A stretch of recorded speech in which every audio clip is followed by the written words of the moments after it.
ఓం శ్రీమాత్రే నమః. సింహాచలం శ్రీ వరాహలక్ష్మీ నరసింహస్వామి మహిమల గురించి, చందనోత్సవ విశేషాల గురించి ఇప్పుడు మనం తెలుసుకుందాం. మహిమాన్వితమైన శ్రీ వరాహలక్ష్మీ నరసింహస్వామి దేవస్థానం విశాఖపట్నం నగరానికి సుమారు 11 కిలోమీటర్ల దూరంలో తూర్పు ఘట్టాల మధ్య సముద్ర మట్టానికి సుమారు 800 అడుగుల ఎత్తులో ఉన్న సింహాచలం కొండపై ఈ దేవస్థానం వెలిసి ఉంది. సింహాద్రి అప్పన్నగా భక్తుల హృదయాలలో ప్రత్యేక స్థానం పొందిన ఈ స్వామి వరాహ నరసింహస్వామి స్వరూపంలో దర్శనమిస్తారు. ఈ క్షేత్ర మహిమలు, చరిత్ర, ప్రత్యేకతల గురించి ఇప్పుడు ఈ వీడియోలో తెలుసుకుందాం. అద్భుతమైన కళింగ శైలిలో నిర్మితమైన ఆలయ గోపురాలు, శిల్పాలు భక్తులను ఆకట్టుకుంటున్నాయి. చాణక్యులు, గజపతులు, విజయనగర రాజులు ఈ ఆలయ అభివృద్ధికి ఎంతో కృషి చేశారు. ఇలాంటి మహిమలతో వెలుగొందుతున్న సింహాచలం క్షేత్ర వైభవాన్ని, స్వామివారు అనుగ్రహ విశేషాల గురించి ఇప్పుడు తెలుసుకుందాం. దక్షిణ భారతదేశంలోని ప్రధాన వైష్ణవ పుణ్యక్షేత్రాలలో ఒకటైన సింహాచలం శ్రీ లక్ష్మీ నరసింహ వరాహస్వామి దేవస్థానం అపారమైన మహిమలతో కలిగి ఉంది. వైశాఖ శుద్ధ తృతీయ రోజున, అంటే అక్షయ తృతీయ సందర్భంగా మాత్రమే సంవత్సరంలో కేవలం కొన్ని గంటల పాటు స్వామివారి నిజరూప దర్శనం భక్తులకి లభిస్తుంది. ఈ పవిత్ర దినాన చందనోత్సవంగా జరుగుతుంది. మిగతా రోజులలో స్వామివారి మూల విరాట్కి పూర్తిగా చందనంతో కప్పబడి ఉంటుంది. స్వామివారి ఉగ్ర రూపాన్ని శాంతపరిచేందుకు ఈ విధముగా చందనంతో కప్పడం ప్రత్యేక ఆచారంగా కొనసాగింది. ఋగ్వేదం, అథర్వేదం, అలాగే విష్ణు ధర్మోత్తర పురాణం వంటి ప్రాచీన గ్రంథాలలో సింహాచల క్షేత్ర మహిమలను ప్రస్తావిస్తున్నట్లు స్థల పురాణాలు తెలియజేస్తున్నాయి. కపిల మహర్షి, అగస్త్య మహర్షి వంటి మహాతపస్సులు ఈ క్షేత్రాన్ని పాంచభౌతిక శుద్ధికి నిలయంగా వర్ణించినట్లు చెబుతున్నారు. ఈ దివ్య క్షేత్రాన్ని విచ్చేసి స్వామివారి నిజరూప దర్శన భాగ్యాన్ని పొందిన భక్తులకు జన్మ సాఫల్యం కలుగుతుందని స్థల పురాణం మహత్యం విశ్వాసంగా పేర్కొంటుంది. సింహాసనం అంటే సింహం వలె ఉన్న పర్వతం అని అర్థం. ఇక్కడ మహావిష్ణువు ప్రహ్లాదుని కోరిక మేరకు వరాహ మరియు నరసింహ అవతారాల సమ్మేళన రూపంలో శ్రీ మహాలక్ష్మితో కూడా అవతరించాడు. హిరణ్యాక్షుణ్ణి సంహరించి భూమిని రక్షించిన వరాహమూర్తి హిరణ్యాక్షుణ్ణి సంహరించి పరమభక్తుడు అయిన ప్రహ్లాదుణ్ణి కాపాడిన నరసింహ స్వరూపం. ఈ విధముగా వరాహ లక్ష్మీ నరసింహమూర్తిగా శ్రీ మహాలక్ష్మితో కూడా ఇక్కడ వెలిశారు.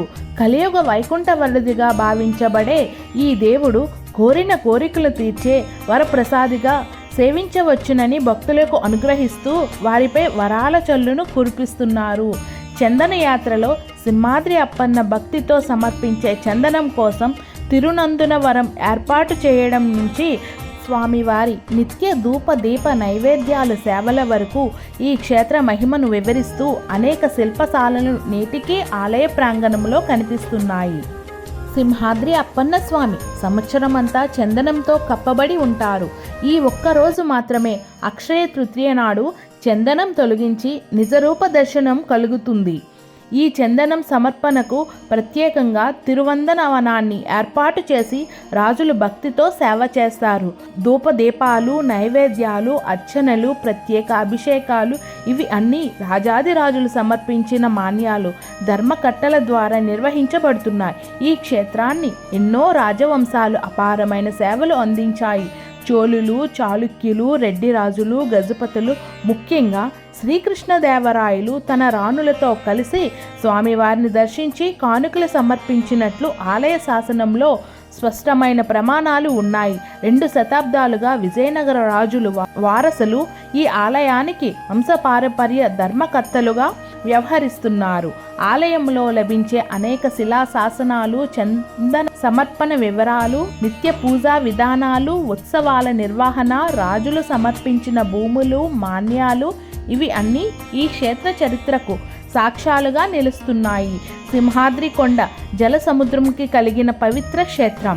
ఈ కొండపై సహజ సిద్ధంగా ఉద్భవించిన అనేక జలధారలు భక్తులను దైవానుభూతికి కలిగిస్తున్నాయి. గంగధార, ఆకాశధార, చక్రధార, మాధవధార ఈ తీర్థాలలో స్నానం చేసిన భక్తులకి పాపాలు నశిస్తాయని విశ్వాసం ఉంది. స్వామికి తలనీలాలు సమర్పించిన వారు కళ్యాణకట్ట సమీపంలో గంగధారలో పవిత్ర స్నానం ఆచరించి దర్శనానికి బయలుదేరాలి. మెట్ల మార్గంలో సింహాచలం కొండపైకి చేరే భక్తులకు భైరవవాకం కనిపిస్తుంది. అడవివరం గ్రామంలోని మెట్ల దగ్గర భైరవ ద్వారం ఉంది. ఇక్కడే కాలభైరవ విగ్రహం ప్రతిష్టపడి శిలాశాసనాల ప్రకారం 13వ శతాబ్దంలో ఈ ప్రాంతానికి భైరవపురం అని పిలిచేవారు. ఇది ఈ క్షేత్రాన్ని ఉన్న పురాతన వైభవాన్ని తెలియజేస్తుంది. ఈ కొండ కింద ఉన్న గ్రామంలో వరాహ పుష్కరిణి ఉంటుంది. సంవత్సరానికి ఒకసారి ఉత్సవమూర్తులకు ఇక్కడిని తీసుకుని వచ్చి ఈ పుష్కరిణిలో నౌక వివాహం చేయిస్తారు. ఈ పుష్కరిణి మధ్యలో ఒక చిన్నపాటి మండపం ఉంటుంది. ఆలయం చేరుకునే మెట్ల మార్గంలో ఆంజనేయ స్వామి ఆలయం, ఈ కొండపై శ్రీకృష్ణదేవరాయలు వేయించిన విజయస్తూపం కనిపిస్తాయి. సింహాచలం దేవాలయం పడమర ముఖంగా ఉంటుంది. అందువల్ల రాజగోపురం కూడా పడమర ముఖంగానే ఉంటుంది. ఆలయానికి పశ్చిమ ముఖద్వారం విజయానికి హేతువని భక్తుల విశ్వాసం. ఆలయానికి చేరుకోవడానికి 41 మెట్లు ఎక్కాలి. ఇక్కడ రాజగోపురం దక్షిణ ముఖంగా ఉంటుంది. ఆలయ ప్రధాన ప్రాంగణంలో అడుగుపెట్టిన భక్తులకు ఎడమ వైపున ఉత్సవ మండపం కనిపిస్తుంది. ప్రదక్షిణ మార్గంలో సాగుతూ భక్తులు ప్రధాన మండపంపై ప్రవేశిస్తారు. విశాలమైన గర్భాలయ ద్వారాన్ని దాటి గర్భగుడిలో స్వామివారిని దర్శించుకుంటారు. జన్మజన్మల పుణ్యం కలిసి వస్తేనే తప్ప స్వామివారి నిజరూప దర్శన భాగ్యం కలగదని చెబుతారు.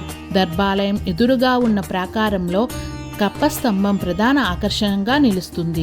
కోరికలు నెరవేరిన భక్తులు ఈ స్తంభాన్ని కౌగలించుకొని స్వామివారికి సమర్పణ చెల్లించి దైవరుణం నుంచి విముక్తి పొందుతారని విశ్వాసం.